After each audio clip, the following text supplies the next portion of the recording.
Will we get a new state-of-the-art hospital? And is the addition to the critical care unit its alternative? That's the big question on the minds of thousands of people who flock to the Princess Margaret Hospital on a daily basis for medical attention. Today, LaDon Davis sat and discussed this issue with the Minister of Health. It's no secret that the wear and tear of the 6-decade-old Princess Margaret Hospital has left much to be desired by Bahamians seeking quality and affordable health care. You see, the consistent complaints about long wait time and inadequate bedding has pushed the government to spend roughly $55 million on the critical care block at the nation's leading primary health institution. However, this groundbreaking exercise has not answered a burning question for most Bahamians, and that is, when will a new hospital be constructed? According to Minister of Health Dr. Hubert Minnis, it will cost the government some $600 million to build a new state-of-the-art health facility. Funds, he says, are not readily available due to a rather gloomy economy.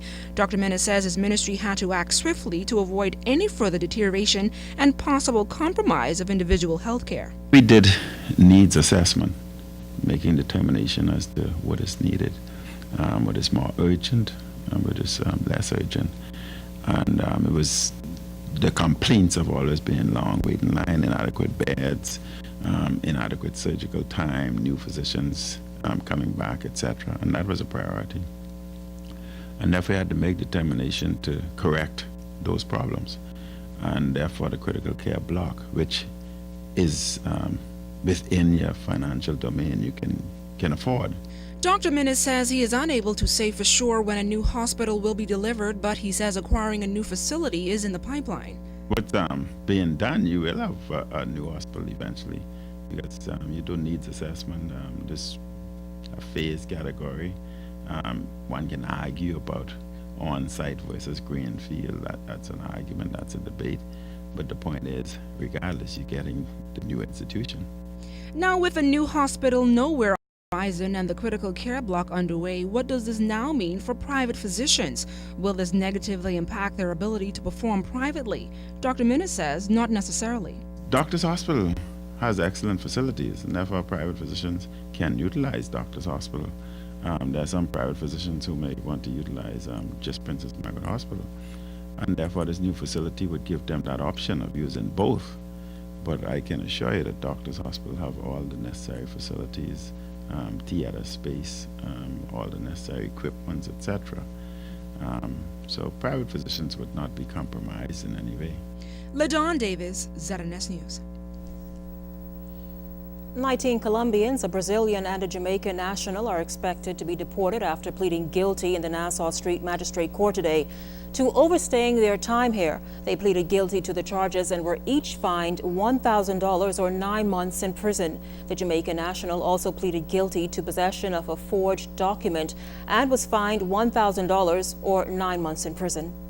172 Haitians were returned home yesterday, all part of a repatriation exercise by the U.S. Coast Guard. The U.S. Embassy issued a news release today saying the migrants were interdicted during 2 separate patrols near the Bahamas. While on patrol this past Friday, a Coast Guard helicopter crew spotted an overloaded Haitian sail freighter that prompted the crew of the Coast Guard cutter Confidence to divert and interdict the sail freighter north of Punta Mesai, Cuba. Crew members provided life jackets and safely boarded 60 Haitian immigrants. The Haitian immigrants were later transferred to the Coast Guard's vessel for repatriation. A second group of migrants were discovered by the Coast Guard while on patrol Saturday when the crew spotted an overloaded Haitian sail freighter near the Bahamas. The 2 Coast Guard crews arrived on the scene and distributed life jackets to the passengers. The vigorous crew embarked 112 Haitian migrants. Once aboard Coast Guard cutter, the migrants were provided food and water and shelter and basic medical care. From the crime beat today, authorities here in the capital providing an update on that shooting incident we told you about yesterday.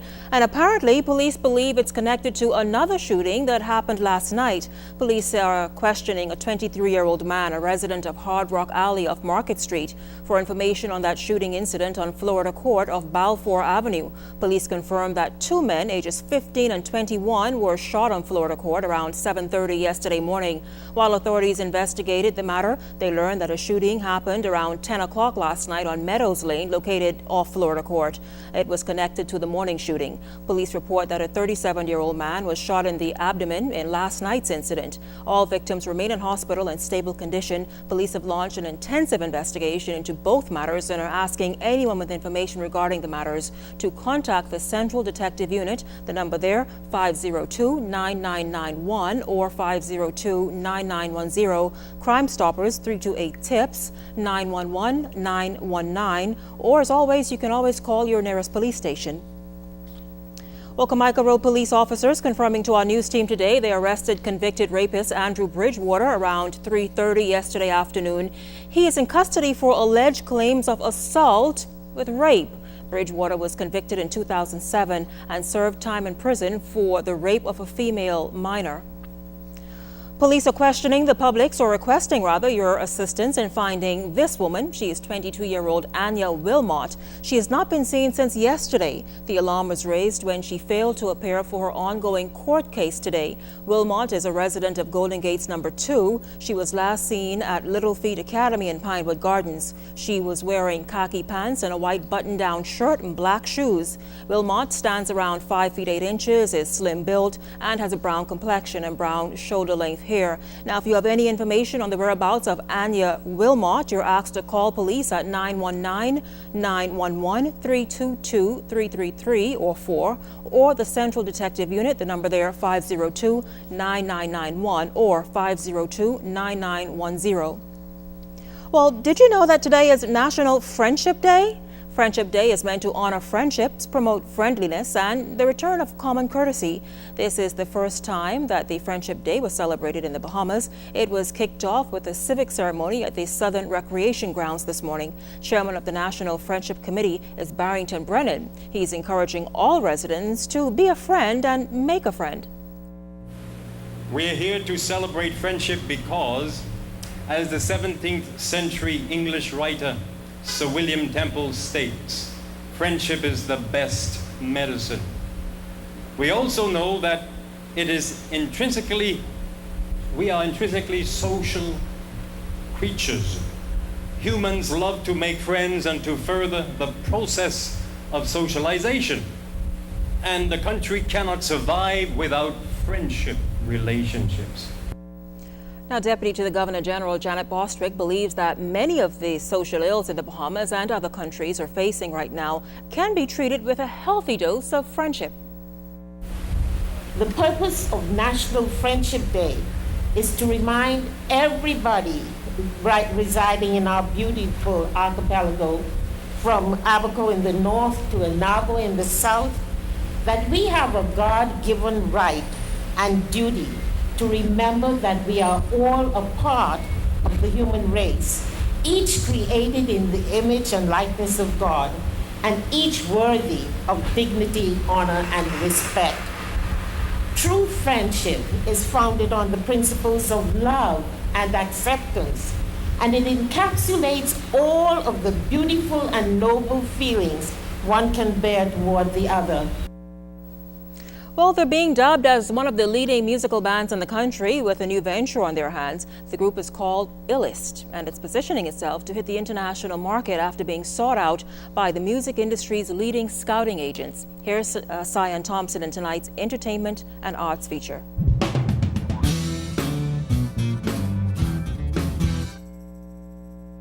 They're probably known as the Black Eyed Peas of the Bahamas. The Illest Music Bahamian band, known for their reggae fusion, is releasing their first album this week.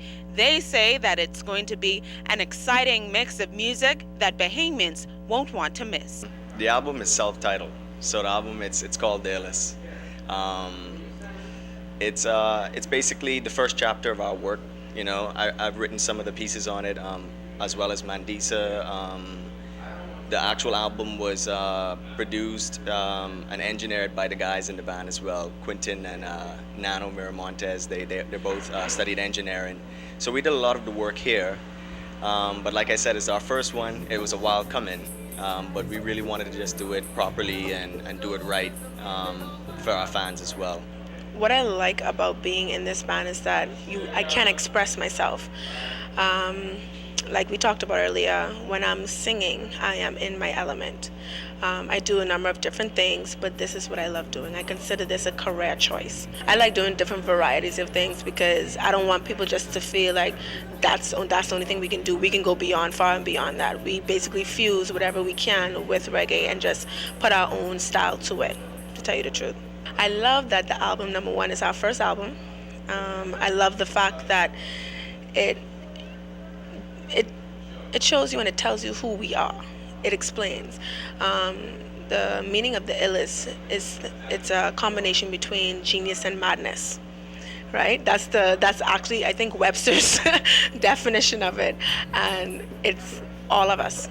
We have madness, and we also have genius. Yeah, you have a mix of jazz, you have a mix of rock and roll, blues, and it's all. But the foundation is reggae.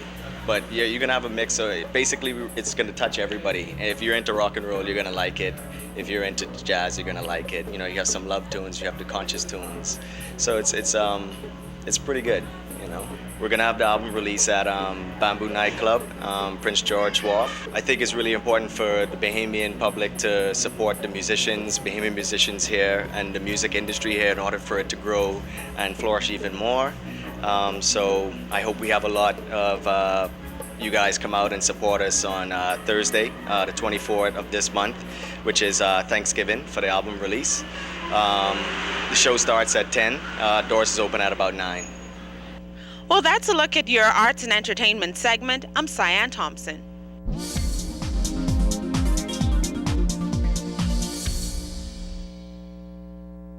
Welcome to tonight's edition of the Business Beat, sponsored by Royal Fidelity. Good evening, Bahamas. I'm Altaviz Munnings. Let's take a look at what's making business news today. You can now find a new company to trade on the Bahamas International Securities Exchange, BISX. It's our very own sponsor, Fidelity Bank Bahamas. BISX announced that Fidelity Bank Bahamas Limited has successfully completed the listing process for their Series A variable rate redeemable preference shares, which are now listed on the exchange under the symbol FBBA. The shares have been added to the roster of securities listed on the exchange and will trade through the BISX automated trading system. Fidelity Bank Bahamas Limited Series A preference shares becomes the 6th securities to take advantage of this listing facility. Veteran hotelier J. Barry Farrington retired as president of the Bahamas Hotel Employers Confederation. The print media reporting today that Farrington, who served the organization for 31 years, noted the importance of bringing young leadership to the forefront, ensuring that the organization is maintained and strengthened. Another veteran hotelier, Bahamar executive Robert Sandy Sands, has been elected to replace Mr. Farrington as BHEA president. Grand Bahamas Redbeards pub owner Brian Botham recently won Entrepreneur of the Year at the 4th Annual Grand Bahama Chamber of Commerce Business Excellence Awards. Botham won the prestigious honor after only 16 months in business. Surprised by the award, Botham said his company has managed through very hard work to establish a restaurant that consistently serves great food at reasonable prices with a wonderful atmosphere. From the international business scene, a United States congressional committee tasked with reducing that country's deficit by $1.2 trillion has failed to come to an agreement. The panel of 6 Republicans and 6 Democrats confirmed after the New York Stock Exchange closed Monday that its work had ended without a deal. The outcome means automatic cuts outlined in the bill that created the committee should take effect from 2013. The United States national debt has just risen above $15 trillion. And in regional business news, just last month it impacted the Bahamas, and now Standard & Poor's rating agency has assigned its A- long-term and A2 short-term foreign and local currency sovereign credit ratings to Curacao. S&P also assigned its A- transfer and convertibility assessment to that island.